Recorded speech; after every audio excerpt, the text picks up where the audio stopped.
అందరికీ మరణాత. Praise the Lord. ఈరోజు దేవుడు మనకు అనుగ్రహిస్తున్న శ్రేష్టమైన వాగ్దానము, మీ హృదయమును కలవరపడనీయకుడి, దేవుని యందు విశ్వాసముంచుచున్నారు, నా యందును విశ్వాసముంచుడి. యోహాను సువార్త 14వ అధ్యాయము 1వ వచనము. Do not let your hearts be trouble, trust in God, trust also in me. John chapter 14 verse 1. ఈ రోజుకు గాను కృపగలిగిన దేవుడు మనకు అనుగ్రహించిన వాక్య భాగమును బట్టి ధ్యానించుకుందాము. ప్రభువునందు ప్రియమైన సహోదరి సహోదరులారా, ప్రభువు సెలవిస్తున్నారండి, నీ హృదయాన్ని కలవరపడనీయకు అని. ఈరోజు ఈ మాటలు వింటున్నా నీలో కలవరమున్నదేమో, దేని గురించో భయపడుతున్నావేమో, ఏదో సమస్య గురించి ఆలోచిస్తూ కృంగిపోతున్నావేమో. కలవరపడకు, నీతో పాటు దేవుడున్నాడు అని గ్రహించు. ఈ లోకంలో ఇప్పుడున్న పరిస్థితుల్లో ఎంతోమంది వారి హృదయాల్లో కలవరమును కలిగి ఉన్నారండి.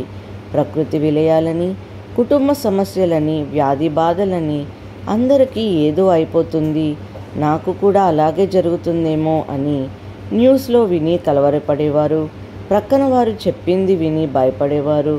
ఇప్పుడున్న ఈ టెక్నాలజీ లోకంలో ఎక్కువైపోయింది కదండి.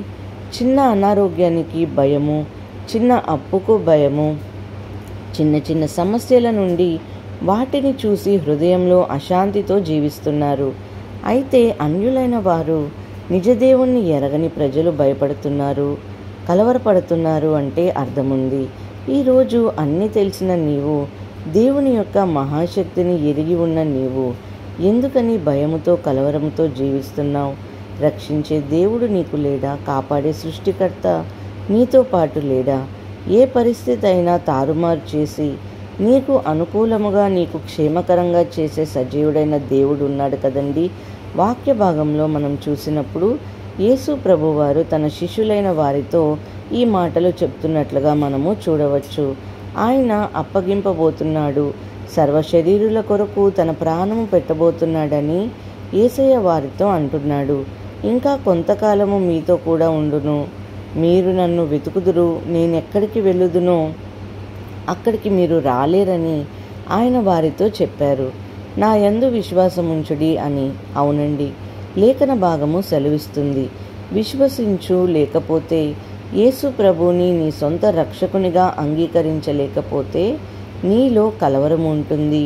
ఏమైపోతుందో నా జీవితము, నా భవిష్యత్తు ఎలా ఉంటుందో అనే భయము నీకు పట్టుకుంటుంది. అదే నీవు ఆయనని నమ్మితే, నా యేసయ్య ఎటువంటి కష్టమైనా, ఎటువంటి బాధనైనా, ఎటువంటి కృంగదలనైనా, అనారోగ్యాన్నైనా నాకు లేకుండా చేయగలడు అనే విశ్వాసము, నమ్మిక నీలో ఉంటే నీవు భయపడవు. ఆ రోజున శిష్యులు మూడు సంవత్సరాలుగా చూస్తున్న వారే. వారు ఆయన చేసినటువంటి అద్భుతాలు, ఆయన జరిగిన గొప్ప కార్యములు అన్నీ కూడా వారు కన్నులారా చూశారు. అయినా వారి హృదయంలో ఏదో కలవరము. బయటికి వారైతే చెప్పుకోలేదు, కానీ యేసయ్య మాత్రం గ్రహించారండి. ఈ రోజున నీవు కూడా ఏదో ఒక భయముతో నీ హృదయంలో కలవరపడుతున్నావేమో, ఎవరికి చెప్పుకోలేని స్థితిలో నీవు ఉన్నావేమో. కానీ దేవునికి నువ్వు దేని గురించి కలవరపడుతున్నావో తెలుసండి. విశ్వాసిగా ఉన్న మనమే కలవరపడుతుంటే మరి ఏదో ఒక బలహీనతతో, ఏదో ఒక మరి తాంత్రిక శక్తులు నాపైన ప్రయోగించారేమో, అందుకే నా ఈ కుటుంబ సమస్యలు, అనారోగ్య సమస్యలు, మేబీ నా వ్యాపారంలో కూడా అందుకే నష్టపోతున్నానేమో అనే ఆలోచనలు నీకుంటే త్రీసివేయి. నా కుమారులు కుమార్తెలు కూడా నన్ను పట్టించుకోవట్లేదు, ఎలాగో నా జీవితము అని భయాలతో నీవున్నావేమో.